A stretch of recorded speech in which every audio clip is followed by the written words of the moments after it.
Oops, don't look at me.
And the meeting to start, and please be seated.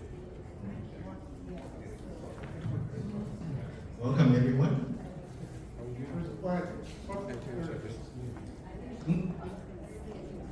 Yeah, 7 o'clock, 7:00. We're going to get meeting started, and welcome everyone. And my name is Cary Chen. Call for the meeting at 7 p.m. This is the RHCCC, Rowland Heights Community Council monthly meeting. Tonight is October 16. Hey, what's up? I got you. I got you. Mr. Guinness, the chair of the You know, one of the ladies up at the parade. yes. This month is the first day for the month. I think like Mr. McGuinness to lead us on the flag salute. You know, Mr. McGuinness. Alex Villanueva doesn't take hers. And I'm. Oh, Mr. McGuinness and Bruce, if you join us. Okay, can everybody please stand? If you're wearing a hat, can you please remove it? The flag is over there. Hands on your chest. Ready, begin. I pledge allegiance to the flag of the United States of America and to the republic for which it stands, one nation, under God, indivisible, with liberty and justice for all.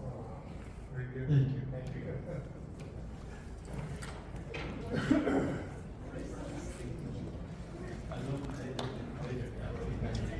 Thank you, Bruce. Thank you, Mr. Martinez. Bruce is a retired U.S. Marine Corps.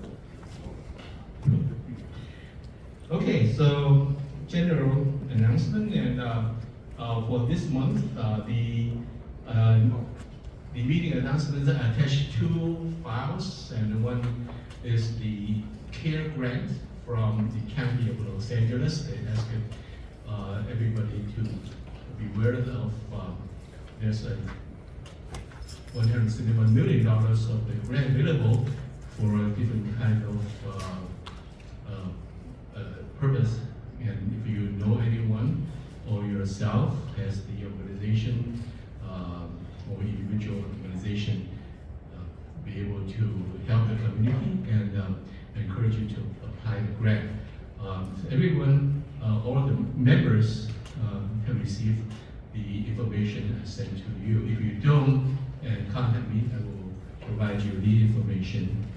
And the other issue, I got the information from the Fullerton Separation Project, the Great Separation Project, and there's a announcement, a closure announcement. The ICE asked me to share it with the community. And I have the flyers, these flyers, at the front desk, so you can pick up the Fullerton Great Separation Project is going to have a 4 nights of night only closure on the Fullerton and the Gale intersection from 9 p.m. to 6 a.m. So date and the time and the location and the maps on the flyer. So please pick up the flyer and be aware about the closure. And there are two pages. The first page is the closure information. The second page is the detour information. So if you have any questions, you can share with me, or you can directly call the ICE they will provide you more information on that. Tonight, we have a presentation from the vector control, and because of the summer, summer is almost over, but still a lot of mosquitoes, and we need to know more about how we can control the mosquito, how to don't get bites, and how to don't let mosquitoes don't grow in our backyard. So all of these we need to know. And tonight we have a vector control office, which the speaker, her name is Caroline Angora, and she will be here to share with us in a few minutes. And this month is about 4 days parade month in October 21st, and besides all the speakers on the agenda, I will invite the 4 days parade committee chair and Mr. David Martinez to give us an update of the 4 day parade this month. And that's about it. And we have skipped the last month because that was 9/11. And this month, because our regular meeting time is the second week of Monday, but that last week, Monday, it fall into the Indigenous People Day, so we moved to this month, to this week. Okay, so this is start the community report. I don't see because it changed, so there are the representative of the organizations unable to come. The highway patrol here, highway patrols are here. The county sheriff, Ryan, they are not here. So Christine Salomon, representing Josh Newman's office. Oh, she's here, so come in.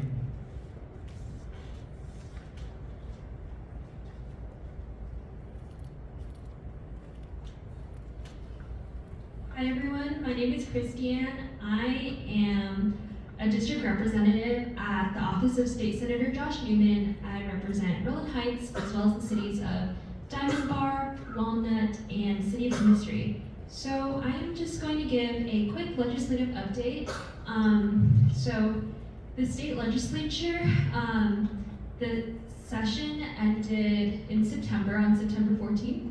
And so all those bills that were passed through the legislature, the deadline for Governor Newsom to either pass or veto those bills was just this past Saturday, October 14th.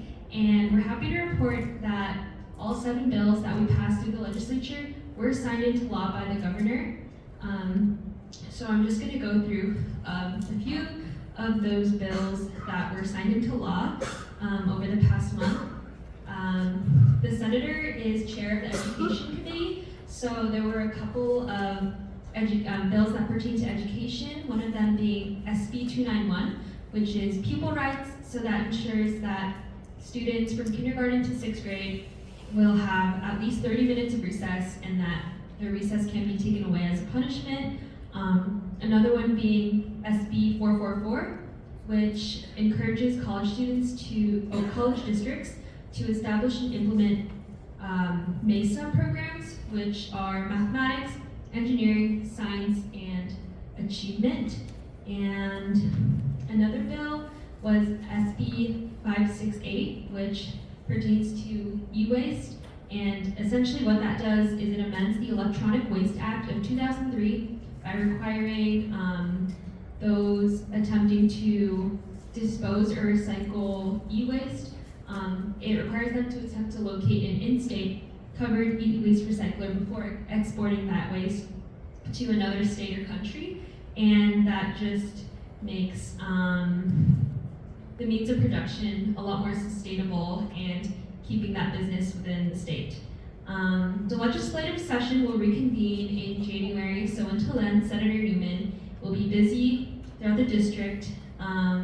He is excited to continue attending community events and meetings with constituents and other stakeholders. And that would conclude my legislative update. If anyone has any questions or our office can be of any assistance, feel free to reach out to me. Thank you. Got one right here for you. One of the most important pieces of legislation passed or vetoed by our governor, thank goodness, that persons on bicycles, they go on the road, you not running up and down, because you see all these people with these power bikes and everything on the sidewalks, you know, and especially for us old folks, we can't hardly get out the way, you know what I'm saying here? That thing was vetoed. Thank you. I have a question for you. So I'm going to share with the community. Before Rowland Heights was covered by Josh Newman entirely, and since the last redistricting and SD Senate District 30 covers most of the Rowland Heights. And can you share with us what area you, Josh Newman's of what is your boundary and for SD 29, 29? Yeah. Yeah, so with the redistricting, the strange thing is that some parts are going to be double covered. So unfortunately, we will be losing Rowland Heights coming November 2024, and Rowland Heights will be solely covered by Senator Bob Archuleta. But up until then, I believe we didn't lose any of our, we won't lose any of our district until then. So I believe it's still 100% of Rowland Heights is covered by us until November or December 2024. So in other words, Rowland Heights covered by 29 and the 30? Currently. And currently? Yes. Until 2024? Yes, late. Late 2024. Okay, so, okay, I'm glad to share. So we have a question on that. Yes. How do we use that? Oh, I have a business card. I mean, there's no information here how to contact anybody, no email address or nothing, so this paper really doesn't serve a purpose, it's just putting names on people on the bottom. Yes. So if we got questions, we should at least put an email address, so we should just send them an email, say, hey, I got concerns. So, how can we contact you? I'm waiting. I just issue business cards. I don't know, can we edit the? Yeah, you can share with us now, and I will distribute all of the contact information to all the members. So you are an RHCCC member, you will get information. I will provide information to everyone. I'll give you a business card. Yeah. Anyone else have questions? Mhm. So your field office is in Korea, In Fullerton. in Fullerton. Yes. Okay. Any more questions? Any other questions? Okay. Thank you, Christine. Thank you.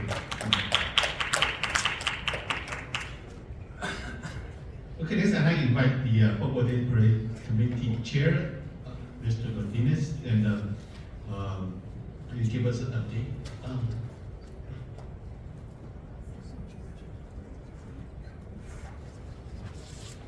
So these okay, Mr. Martinez, hold on, please, hold on. Okay, I'd like to invite the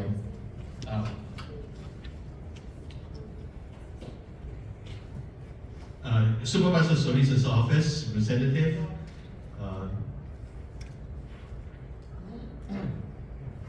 Would you come forward, please?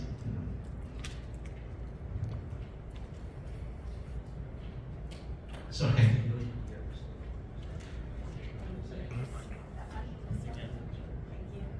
Hi, good evening, everyone. My name is Eva Theo Mays. I'm one of the field representatives, senior field deputies for the LA County Board Supervisor Hilda Solis's office. The cities that I predominantly cover are Pomona, Laverne, Covina, Azusa, and Walnut and Diamond Bar. But I am here today kind of helping Ryan Serrano, my colleague, out. And on behalf of the supervisor, thank you, Cary Chen. I believe you provided our update on the grade separation, closure streets. I appreciate that. We also have a couple of flyers of restaurant revitalization grant webinars that's taking place on October 19th. It's a Zoom meeting. So if that interests you, we have the flyers up front. And we also have the Los Angeles County Department of Public Health that will that's convening a community meeting to hear from the residents regarding the LA County's harm reduction syringe service programs that is happening. So it's going to take place on Monday, October 23rd from 6 p.m. to 7:30. And this is through the Health Services Administration building. It is a virtual meeting, so all the information and the flyers are again on the table at the entrance, so feel free to do so. At this time, we have no further updates, although I do want to say that I did bring some cards for the Works app, if you're not familiar with it. Rowland Heights is an unincorporated community, and Department of Public Works does oversee this area, so it's an app that you can download on your phone and report many things that are happening on the street, the streets, and what is coming to the sidewalks and beyond your yard line to the sidewalks to the street. Also for any graffiti or anything like that, you can definitely report it through that. So the flyers are over there as well as the entry, so please feel free to get that information. And again, if you have any questions, please feel free to reach out. Thank you. Yes. Reach out. Number one, and we did contact Ryan on it, so forth, the graffiti intervention process as demonstrated by Wall Green's pharmacy, it says, is abysmal. It's a shame and it's disgusting that the bleed through. Again, just go over there. That's number one. Number two, finally that big burnout house on Otterbein, the Martinez house, taken down, and on I get all kinds of things on Buzz and YouTube how great they are. But also, and you can see it, the foreman who was in charge of that said that the pink one, which should have been taken down, a year or 2 years ago. When are we for sure going to get that thing taken down this month? Because that's what the foreman said. That's definitely a question that I would have to ask our Department of Regional Planning, depending on the owner and the insurance issue regarding that property. Yeah, that's yeah, it has to go through whoever owns the property. We can't just go in and demolish something that does not belong to the county, unfortunately. Well, you can also declare it a public nuisance. We won't get into that. So forth. Not a problem, Yeah. sir. But definitely, we'll definitely flag it for And there's that. some liability on allowing those fires to happen. And who paid for it? Me and you. Thank you. Thank you. And also for any graffitis, the work apps, please feel free to use it. There's also a phone number that you can call to report all these things so that Public Works can come and take care of it. Thank you. Any other questions? Yes. Over there, Green Bay Drive, this is over here, the gentleman, had a constant problem with that fence there. That people go through, I don't care where or not. Yes, we've been working with Caltrans on that. They don't seem to want to do it. What I Yeah, understand, they're sitting under behind, they get paid, they don't want to repair that, and if they do repair, they come back and cut it again. Not to mention the brush is something, we got brush over there, especially by the elementary school in the corner. And if it gets fired, well, if you don't care about your kids, that's fine, but they're not my kids anymore, but all my kids went there. No, completely understand. So we do have jurisdictions, although it's unincorporated, those portions do belong to Caltrans, which is a different entity, it's a state entity, so we do have to collaborate or work together with them to notify them of the issue so that they can start, recorrecting these problems that are happening and see how to find a long-term solution instead of, like you said, a part-time solution where they're still gonna come and cut everything open and cut everything, down and still find access to it. So it's definitely a brainstormer. It's a larger problem than expected, but we are collaborating with them. Across the street, the same street, there's a sidewalk there, kids go to school. People walking their dog, there's crap all over the sidewalk, you gotta watch your steps, you step on the crap. But that's how to handle it here, it's ridiculous. I don't know how they're gonna monitor that, I think, there. Mhm. That's ridiculous, that sidewalk, especially if you got kids going to school. Come on. We'll definitely flag it for Department of Public Works and Caltrans as well. Okay? I'll hold my breath. We can try and we can definitely push the issue. The wheels are motion. Most definitely. Any other questions? I got a quick question. Sure. Is Hilda Solis going to be in the Buckboard Days Parade? It's still tentative. She might drop in, but it's still very tentative at the moment. It's just in a few days. Yeah, but it's She still hasn't made a tentative. decision. Does she have a vehicle to be in? That I wouldn't know. That would be a Ryan Serrano question, since he has been in speaks in the works with the Book Board Parade Committee in regards to that. Okay. Well, I was thinking that, we'd like to see her once in a while, and I can't think of a time I've seen her. Okay, we'll definitely pass on the message. Okay. Thank you. And I'll volunteer my truck and I'll throw in a couple bales of hay. Sounds good. Thank you, sir. Any other questions? Great, thank you so much. You all have Ryan's number, and please feel free to call our office anytime you need something. Thank you. Thank you very much. I realize tonight is also Hacienda HHIA meeting. I believe Ryan is over there and the other representative of HHIA. And before the next speaker, Mr. Martinez, and I see several elected or appointed officials sitting in the audience. I like to meet with you. The Road and Water District, John Baylor is the director of the Road and Water District, and the Water District, Mr. Henry Wu. Yeah. Henry.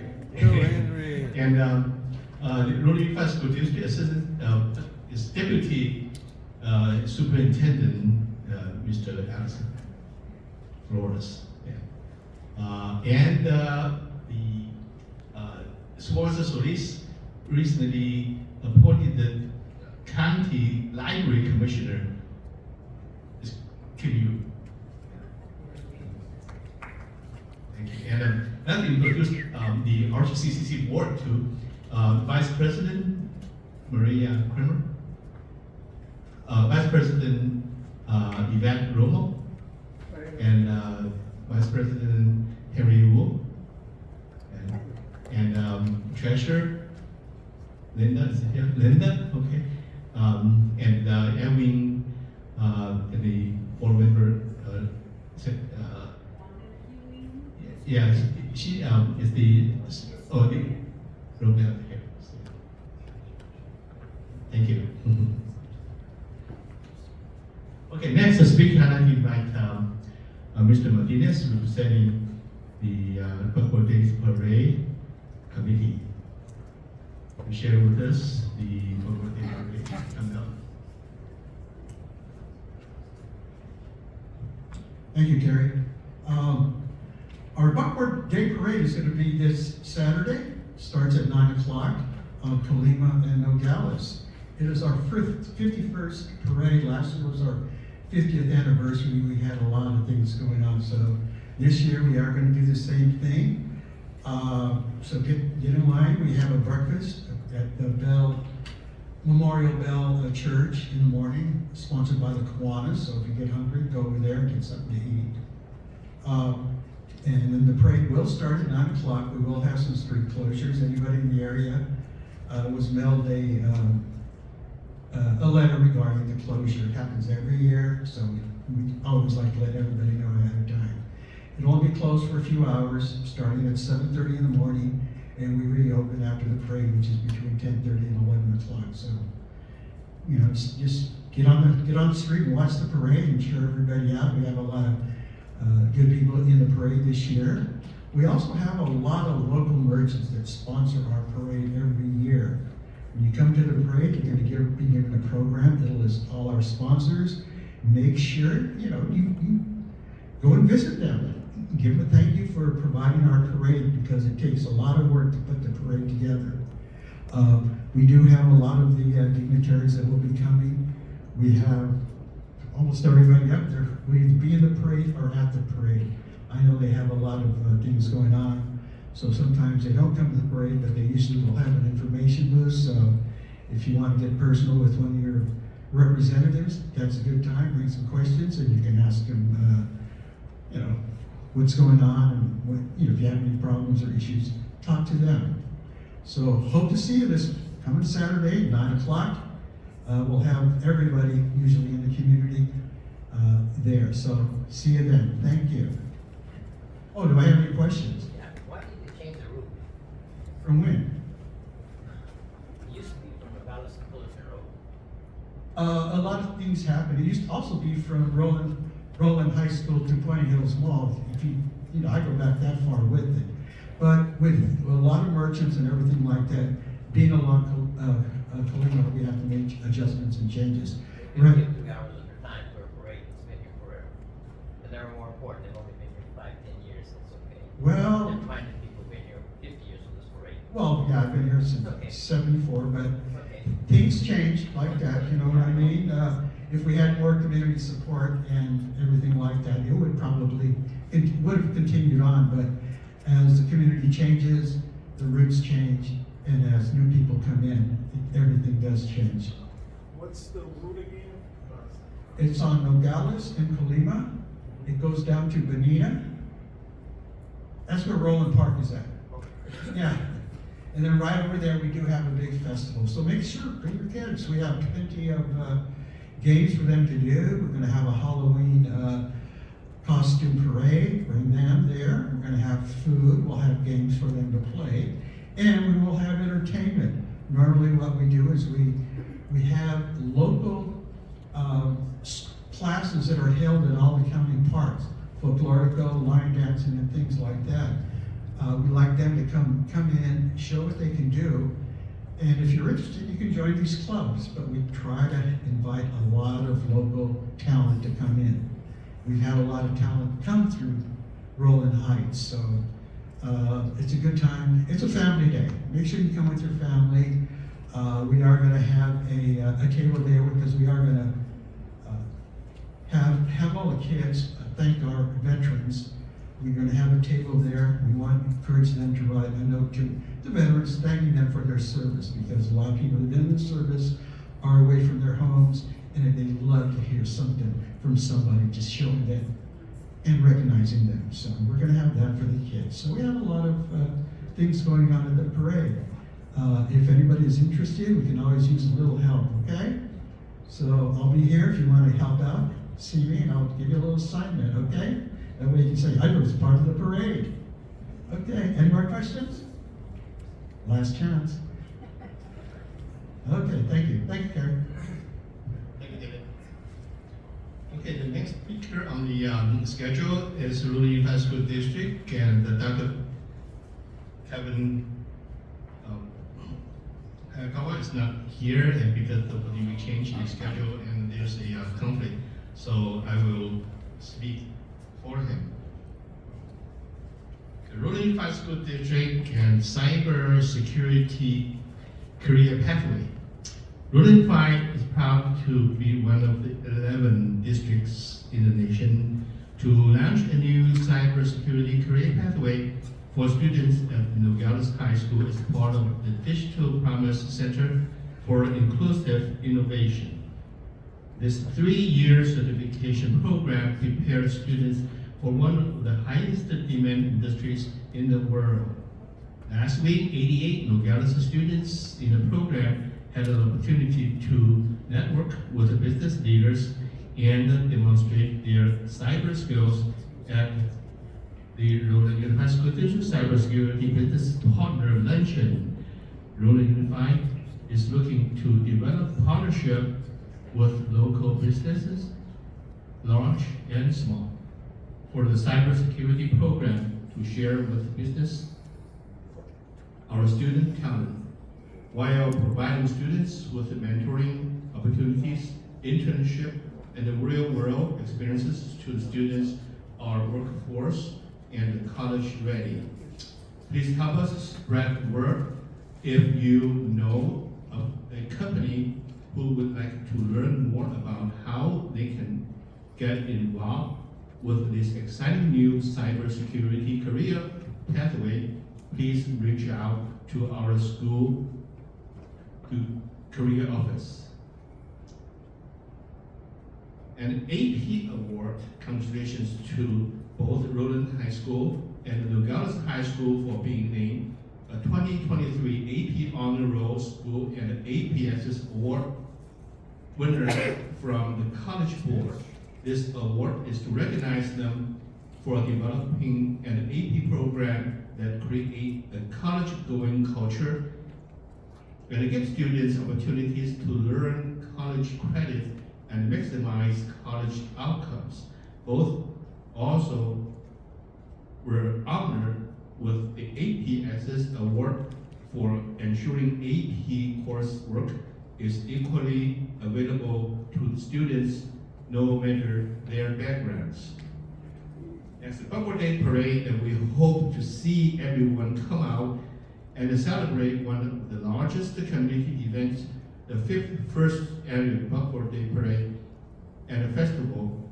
This Saturday, October 21st, RHCCC will have 20 entries represent in the parade. The morning begins with the Kiwanis pancake breakfasts, $5 for each, at the Bell Memorial Church across the district office, starting at 7 a.m. The parade kicked off at 9 a.m. on Nogales Street and the Killian, and proceed east on Colima and ended on the Rowland Heights Park, where the festival takes place until 2 p.m.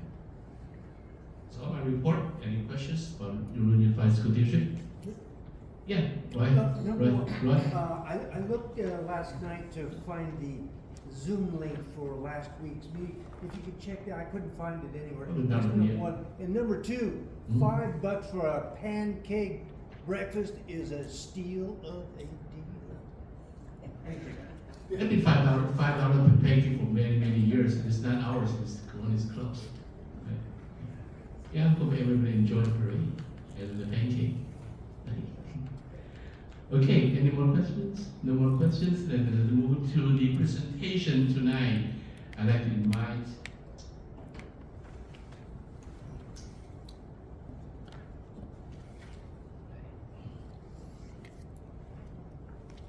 Greater Los Angeles County Vector Control District, Caroline Cangora. She is going to share with us how we can control the mosquitoes and other bugs. And we share with us what she's going to show us on the table.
Good evening, everyone. So my name is Caroline. We are experiencing some technical difficulties. So while we connect the computer, I do welcome you all to come up and get any literature if you're interested. We do have multi-legal information, so just wanted to describe it a little bit. So we do have our blue booklet. This booklet has all the information you may need about the mosquitoes, the diseases, how to prevent any mosquito breeding, as well as insect repellent. So this is very comprehensive if you are interested in a good read about mosquitoes. We also have another multilingual flyer here. It's in English and Spanish. This one has really useful and quick information about mosquito control. So the first 3 sections will tell you how you can prevent any mosquito bites. I know that's something that we're all struggling with right now. And then the last 2 talk about how you can prevent any mosquito breeding or standing water. And then the last 2 here is our checklist. So if you don't know where these mosquitoes are coming from or don't have an idea where standing water can be, this will definitely be a great tool to have with you all year round. So not only does it list any potential sources, but it also has recommendations on what to do if you have these containers or items. So as we're waiting for the computer to boot, you're welcome to come and grab any. As I mentioned, I do have English, Spanish, and Chinese, and a little bit of Korean as well. And then I also welcome you to come and see the mosquitoes. I do have live mosquitoes, and I promise they won't be biting you tonight, so it's okay to come up and see them. We have 3 stages, the larva, the pupa, and the adult. So in case you ever wanted to see them up close, but were too afraid to get bit, this is a great opportunity to do so. And of course, if you have any questions, I can answer them for you as we are waiting.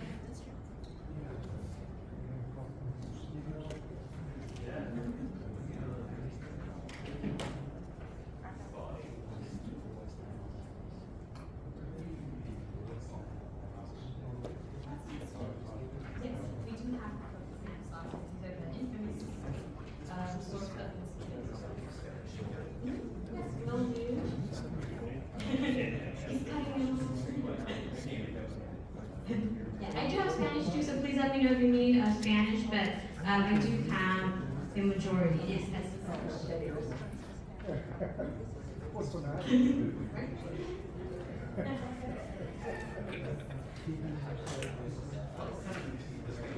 Oh yes, so the mosquito that you see in the emergence start today is our native mosquito called the culex.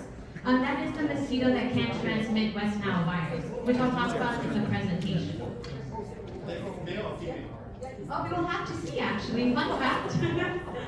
Only the female mosquito bites, and you can actually tell the difference in the genders by looking at the antennae. So if they have very feathery antennae, that means they're male mosquitoes, and if they have no hair at all, they are female mosquitoes. So you guys can test your knowledge.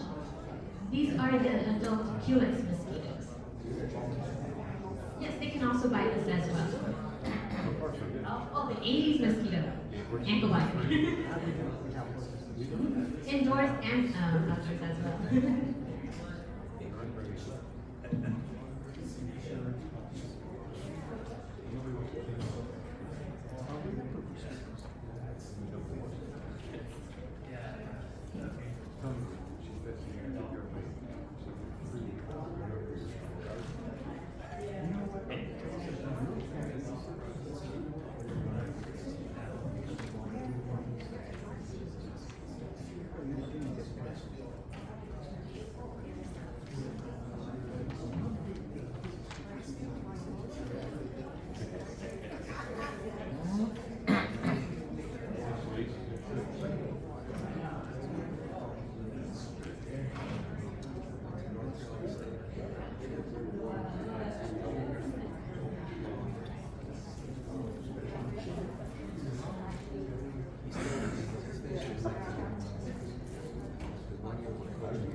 And then before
Okay, we are ready.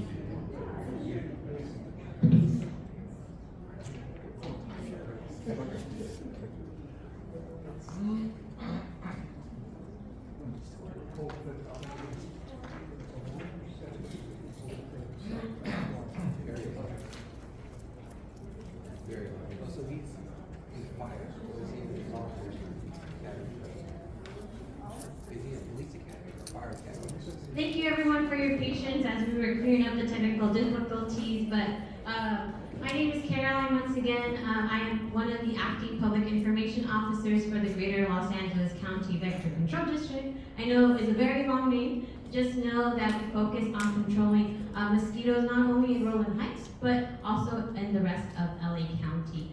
So for today I'll just be standing because I do tend to sit a lot in the office, so I do appreciate the moments where I get to stand a little bit, but let me know if you wish me to sit down, I can definitely do that. So quick question before we really get started in the information here today. Please raise your hand if this is you during the mosquito season, especially after all that rain that we got, because I know I'm not the only one. Did anybody else get? Okay. Yeah, so we've been getting a lot of our residents to share that they can no longer enjoy the outdoors, their own backyards. They can't even go to their mailbox to get their mails without getting bit. So hopefully with the information that I share here today, you'll be able to prevent those mosquito bites and know what to do in case you find any standing water or what to share with your family and friends. So just a quick background, who has heard of our agency, Vector Control? Oh, okay, I'm glad. Good, good. So for those who have not, we were formed in 1952 with the main purpose of controlling mosquitoes and mosquito-borne diseases emanating from the LA River. And ever since then, we've been expanding, and now we provide services to over 1,000 square miles to 36 cities and portions of unincorporated LA County. So Rowland Heights, Hacienda Heights are some of those communities under our jurisdiction. And we serve nearly 6 million residents. So the map that you see here on the left is our service area. So we are the largest of the 5 vector control agencies in LA County. We go north all the way to Santa Clarita. Castaic, I believe, is up in that northern area. We cover the entire San Fernando Valley. We go south to San Pedro, Wilmington, parts of Long Beach. And then we go east all the way to Diamond Bar. So like I mentioned, we do cover Rowland Heights, Hacienda Heights, but if you have family or friends in these other areas, do let them know who we are.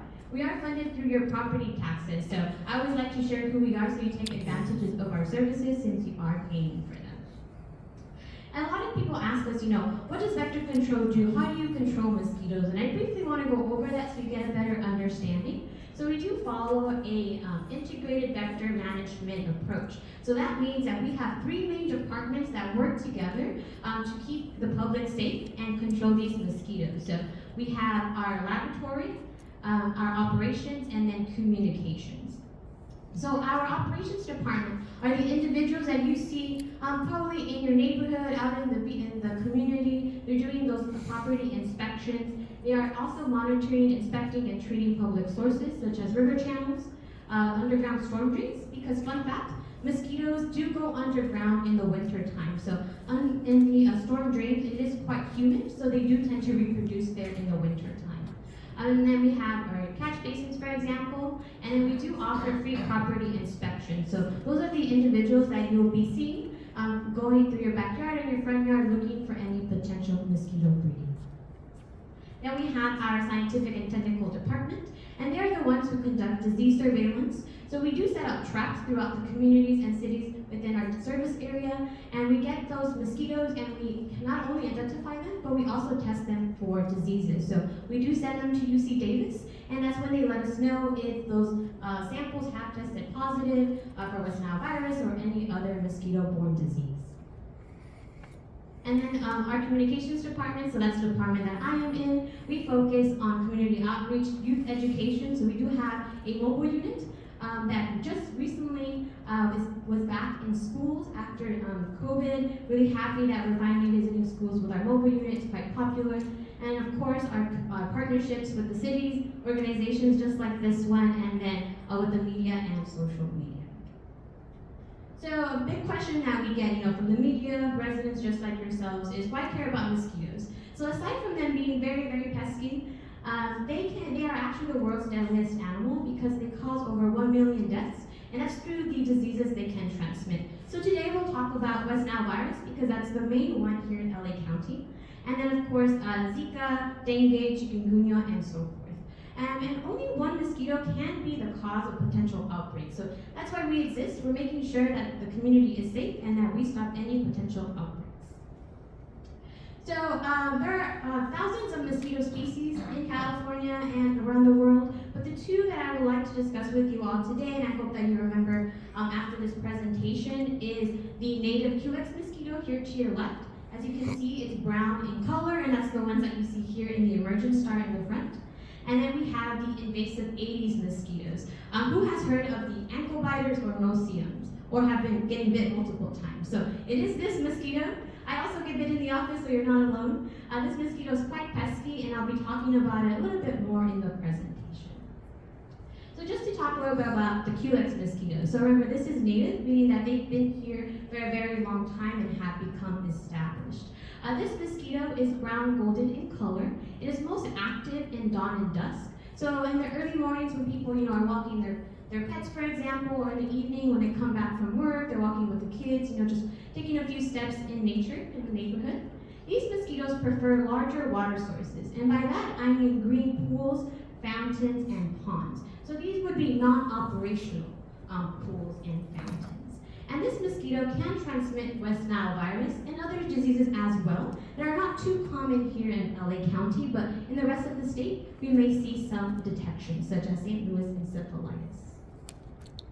West Nile virus is a disease that can be transmitted by mosquitoes. Up to 80% of individuals will show no symptoms. The ones that we do hear about from the Department of Public Health are the individuals who have severe symptoms.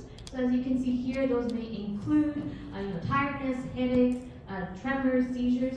So those individuals really do vary in how they recover from West Nile virus. But what I want you to remember today is that there is no vaccine or treatment for West Nile virus, so it's really important to prevent any mosquitoes from growing in your home, but also how to prevent those mosquito bites.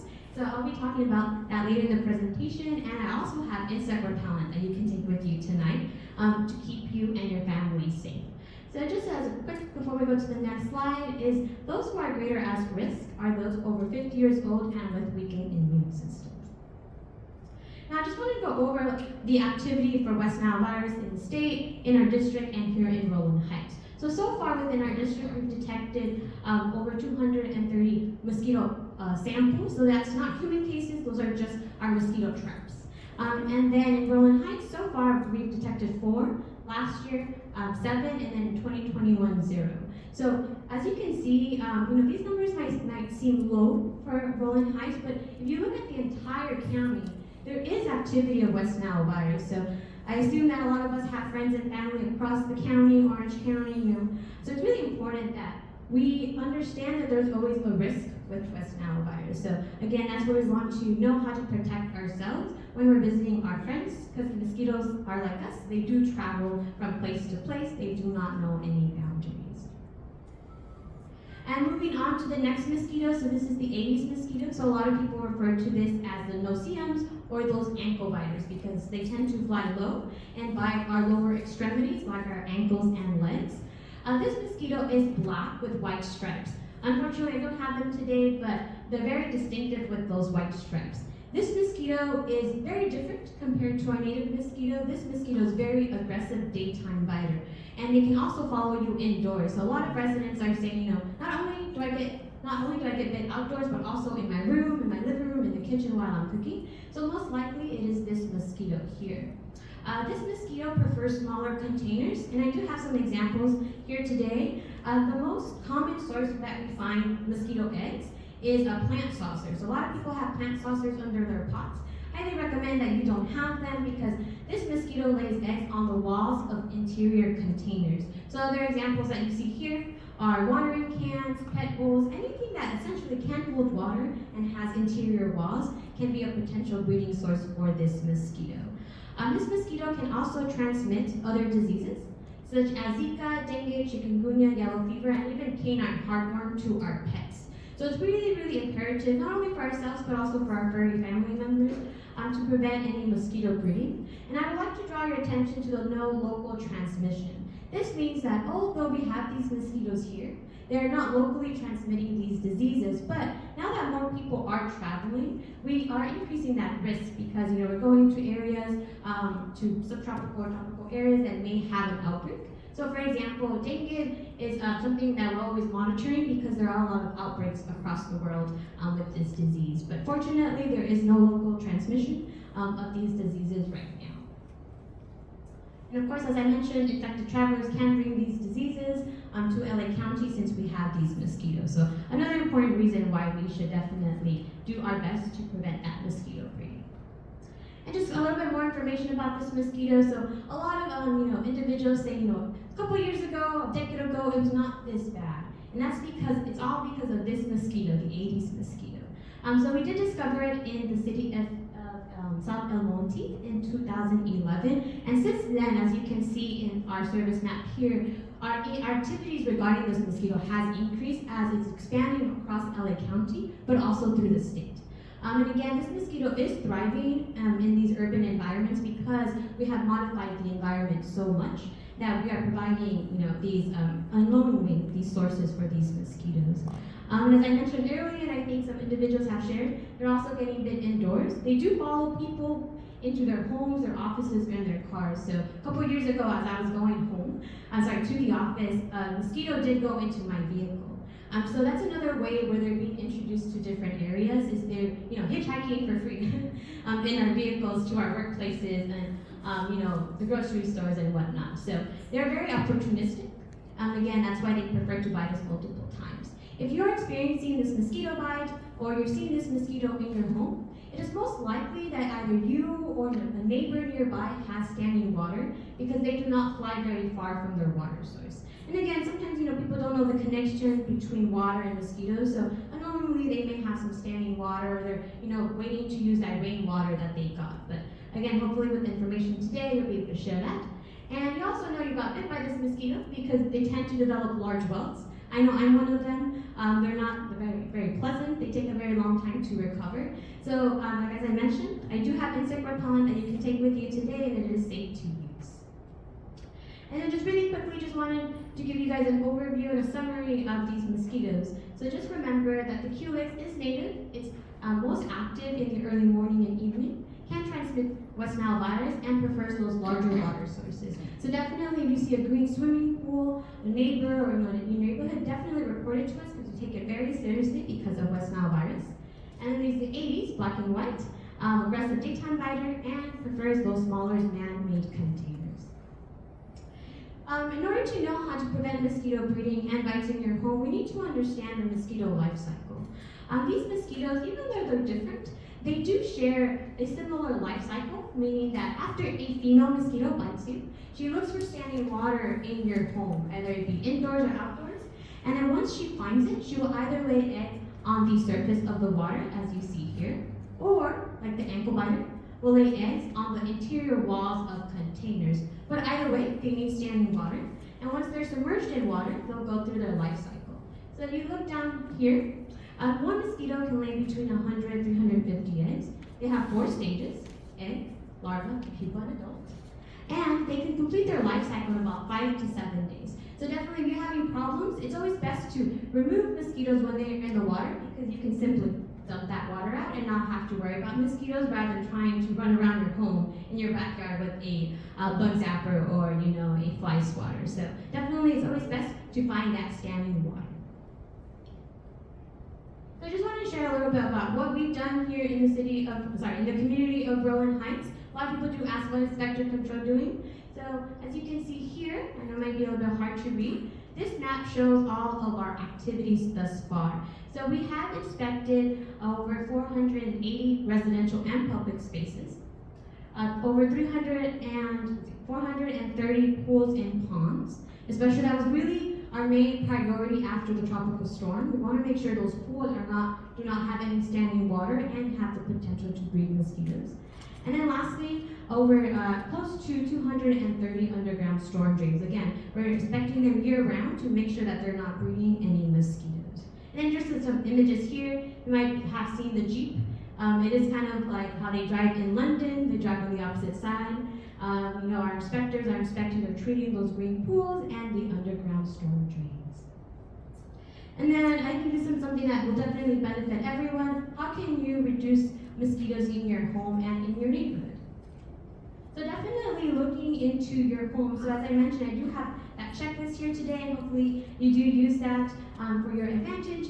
So mosquitoes like the Culex, they do like those green pools. Again, we'd like to stress if you ever see a green pool, a pond, definitely report it to us anonymously. We don't ask for your information. We just need to know where it's at so we can have access to it. Unoperational ponds or fountains. Sometimes people don't know, but their roof gutters can also be breeding mosquitoes if they're not, they don't have a mesh over it because debris does build up there. Tarps and rain barrels. Rain barrels were quite popular not too long ago because of the drought. These containers are meant to hold water, not to prevent mosquitoes. So definitely we have a lot of resources on our website and videos that show you how you can properly screen them. So again, you can use that water for your plants, but also make sure you're not breeding mosquitoes. And then something else that is cryptic is yard or pool drains. You always want to make sure you screen them so there is no debris accumulation. And going back to those smaller backyard sources, as I mentioned earlier, we do tend to see a lot of breeding from these plant saucers, so definitely if you have any, remove them if you can, let your neighbors and families know, or whenever you see water, dump it out and clean the interior walls so you remove any potential mosquito eggs. Plant cuttings can also be a source.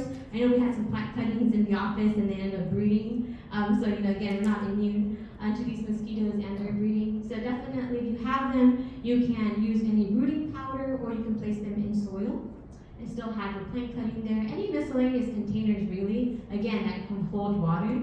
And bromeliads as well. I'm not sure how popular they are here in Rowland Heights, but in Florida, for example, they are a mosquito breeding source because when people water the flower itself, they create pockets of water. So it's not the plant itself that attracts mosquitoes, but it's the pockets of water that we create when we're watering the plant.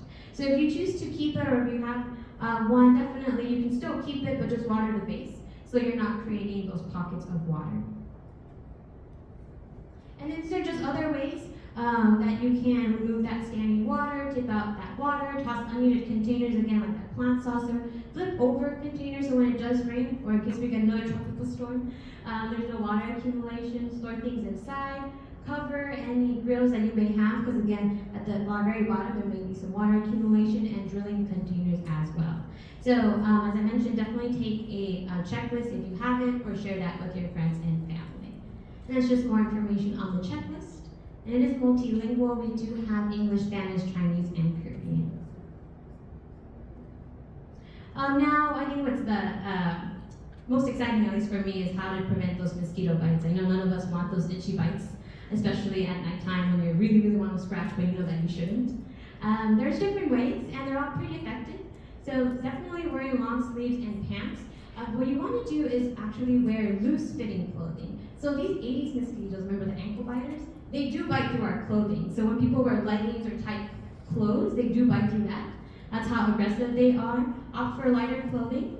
Fans. Fans are really, really good, effective too. That's what I personally use in my home, and I don't get bit at all. I get bit mostly in the office, where I don't have my fan. Mosquitoes are not good flyers, so if you have air turbulence pointed towards you, especially your lower extremities, you will not be getting bit. And lastly, insect repellent. What's nice about insect repellent is that you don't have to look at the brand. I know people are always asking, should I use Off? Should I use Avon? What should I use? You always want to look at the active ingredient. So let me see if I have an image here. Perfect.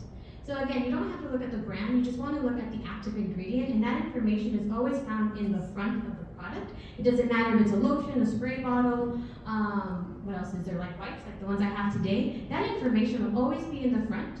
And you have different options. You can go for DEET, picaridin, IR3535, or oil lemon eucalyptus at 20% or higher. The 20% just means it's going to last longer, so you don't have to be applying constantly. And then other tips, like I mentioned, 20% or higher, apply before going outdoors, apply after sunscreen, because we still want to protect against the sun, and apply to exposed skin and over clothing. Just quick note, if you look here at the bottom, for oil lemon eucalyptus, it can only be applied to children 3 years and over because it can be highly concentrated. And then a lot of people ask too, when is the mosquito season? When are we going to stop seeing mosquitoes? Unfortunately, our summers are becoming longer. We are seeing warmer temperatures creep into the fall and early winter. So hopefully by November, we should see a slowdown in those mosquito bites. But essentially, here in California, we start seeing an uptake in mosquitoes in about April, depending, of course, on that rain and that temperature, and then all throughout the summer and fall season. So you definitely want to make sure you use that insect repellent July through September, because that's when we see a lot of West Nile virus positive samples and human cases as well.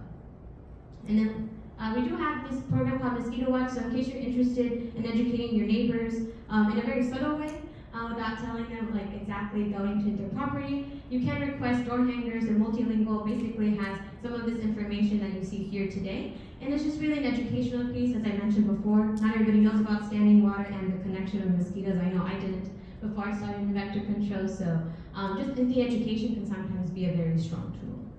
And then lastly, before I end my presentation, just some highlights. Remember, standing water or stagnant water. Mosquitoes need that. They can transmit diseases. That's why we should care. 3, remove that standing water by tipping and tossing and wearing insect repellent. And like I mentioned, I do have some with me today, so after my presentation, we have a little bit of time. You guys can come to the front again, and I'll be more than happy to give you that insect repellent.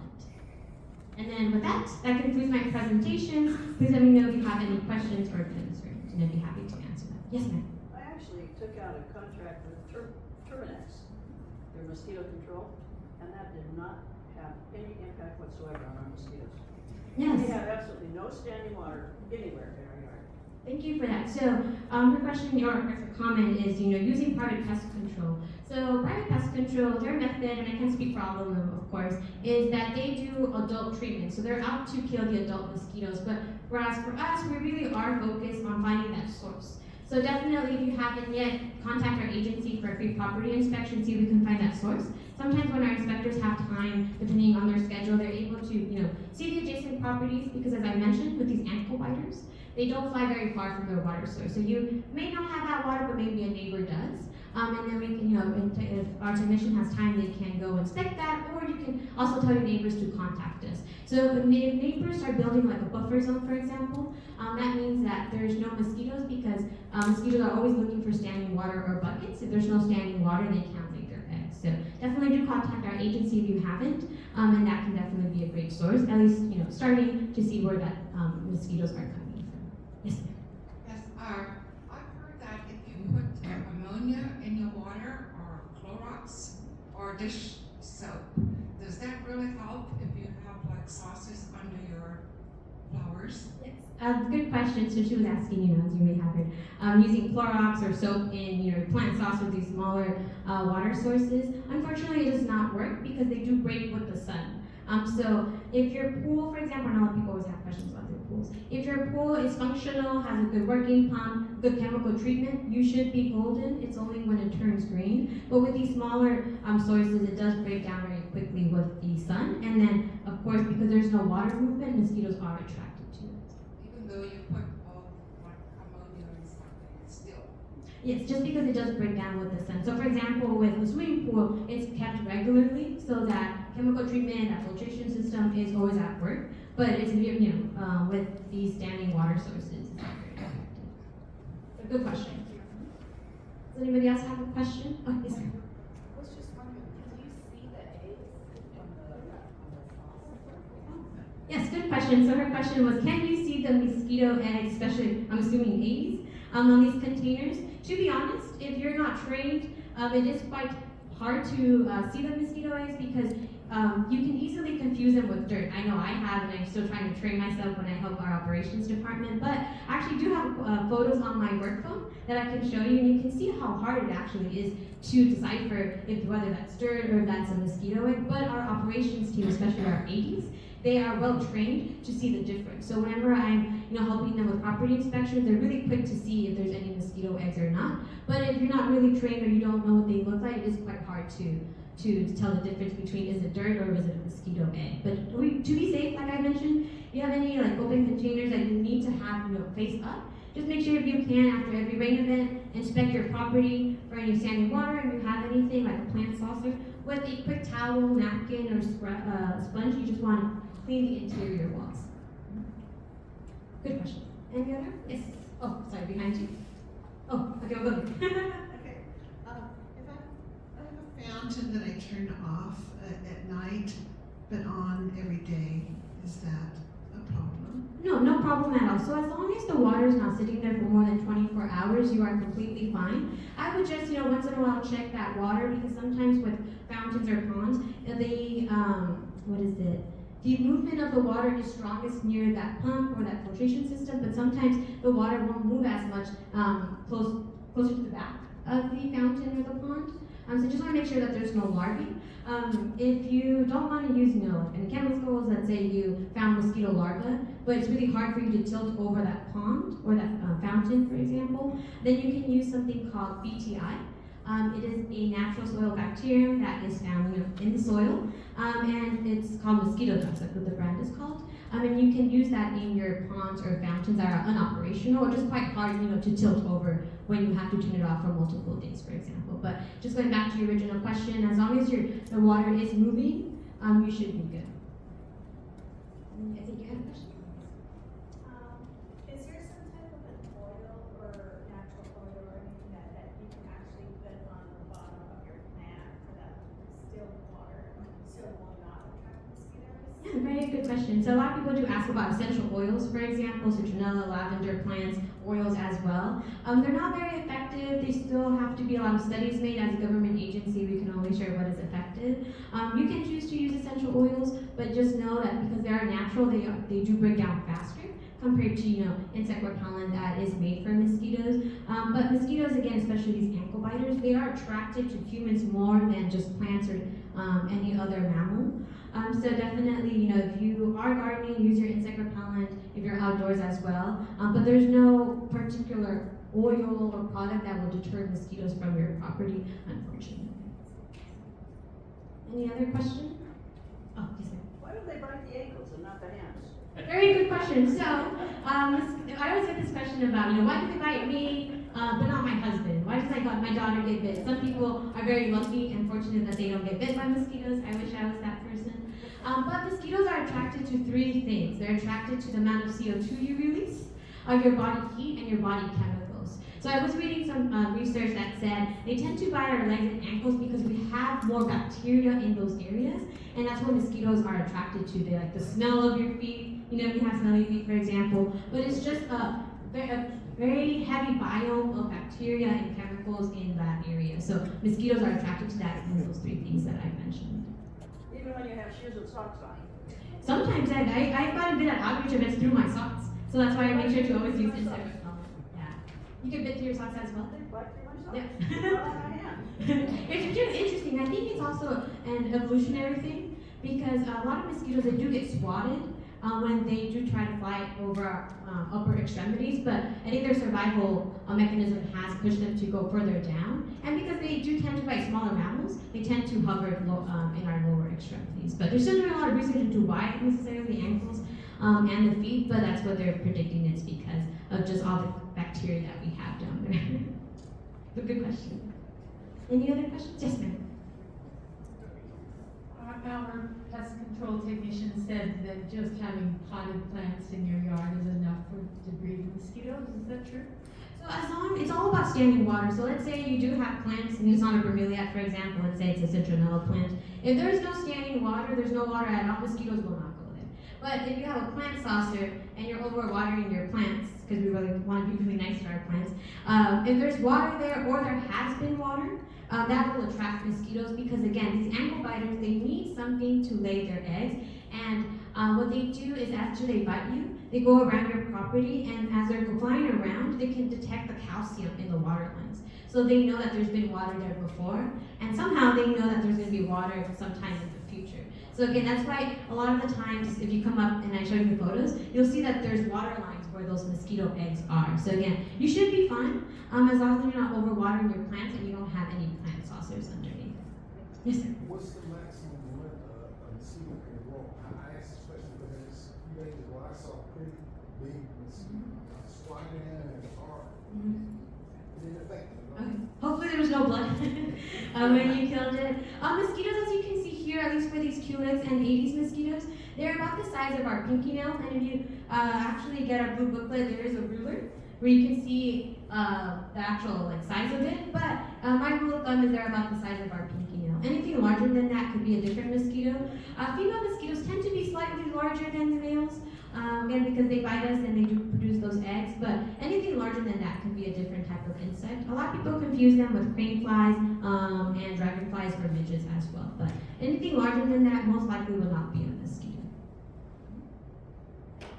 Yes?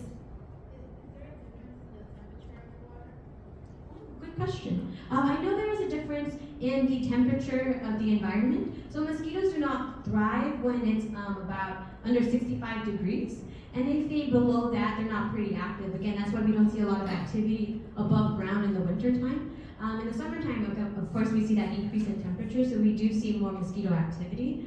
And also when it comes to disease transmission, it also pertains a little bit to the temperature of the environment. But I'm not too sure about the water. That would be a very good question. I know there's other mosquitoes in other parts of California that do thrive in the wintertime as well. But at least for us, with the Culex and Aedes, it really is about the temperature in the environment. I think that was the last question, Cary? Oh, yes. You said that mosquitoes don't fly very far from the water source. How far is that very far? Yes. When it comes to the flight range, it does vary from the mosquitoes, but if I remember correctly, with the Aedes, they fly about 200 yards, so I think that's 600 feet. So not very far again. So especially if you're able to work with your neighbors, you have good relationships with them. If you guys really focus on not having any containers, you're very diligent on that water, you shouldn't have any problems with mosquitoes. And again, if you do see that green swimming pool, do report it to us so we can go and take care of that.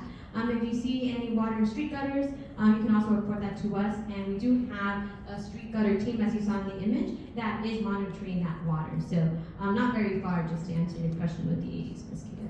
I want to learn more about the head mosquitoes.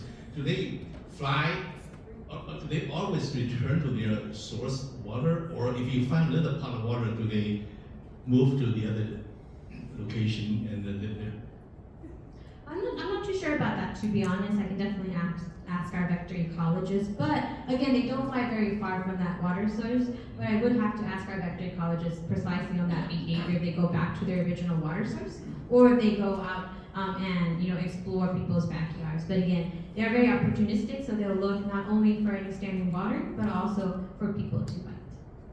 Another question is, what is the mosquito lifespan? How many days do they live? Yes, good question. So it does vary between the genders and other environmental factors. Male mosquitoes tend to live about 1 week. And the female mosquito can live about up to 1 month. But again, it really depends on the different factors. If it's really windy, for example, there's a lot of natural predators. If it's too hot, they can't regulate their body temperature.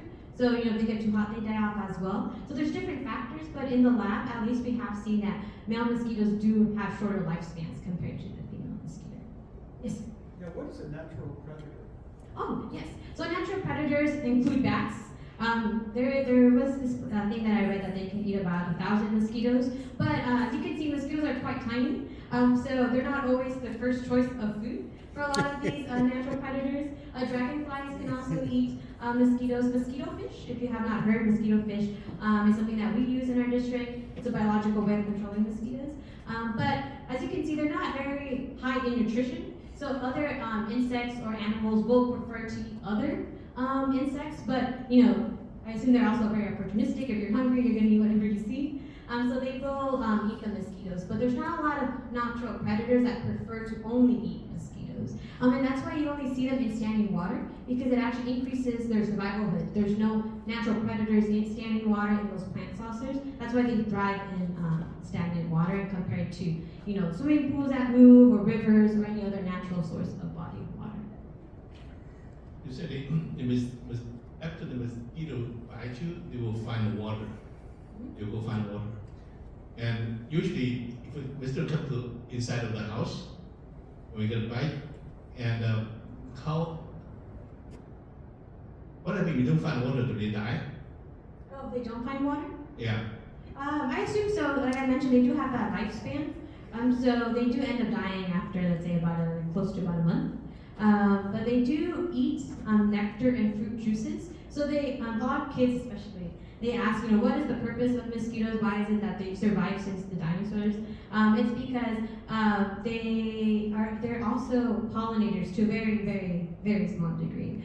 They do pollinate flowers and trees, so they also get that source of nutrition when they are eating that nectar and those fruit plants. But not too sure what happens if they don't find that standing water, but I assume they eventually do die off because their lifespan is about a month. If the mosquito come into the house, what do we do to keep them? We don't want to kill them alive. We want to kill them. Yes. What should we do? So in the checklist, if you look at the second page, there's actually a section for indoor sources. So a lot of the times we do find, or what residents do share, is that they found mosquito breeding in a toilet bowl. For example, some people have maybe 2 or 3 bathrooms and they don't use all of them frequently. So that water does become stagnant since we don't use it. That's also a potential source. Surprisingly, one teacher shared that she actually found mosquito breeding in her toilet brush container. So what we use for the toilet brush, because there's no hole and obviously we don't want a hole on there, mosquitoes do breed in there. If you have a container under your sink, for example, if it's dripping, that also can be a potential source. Definitely what you can do, and it also touches a little bit in this one as well. You want to make sure your screens, your windows have window screens. There is no hole or tears. If there are any, you can go to literally the 99-cent store and buy a patch. You don't have to buy an entire new screen. You can use a fan indoors. That's what I personally use, and that keeps the mosquitoes out. And again, not having any standing water, especially like after Mother's Day or any special occasions, we do get flowers. So you just want to make sure you keep an eye on that flower vase. Thank you. Any last question? I know I've been talking a lot, but I really like your questions. Okay, Sounds good. So thank you so much for your time. Like I mentioned, I do have insect repellents. So Cary, let me know when it's a good time. I can pass that out. People can come and of course ask you questions if you are too shy to ask in front of everybody. So thank you again for your time, and I hope you have a great day. Thank you very much, Caroline, and thank you everyone attending the meeting tonight and joining us. And the next month, the meeting will be on November 13th, the second Monday. There's no change. Okay, so now we can conclude the meeting tonight. Thank you very much.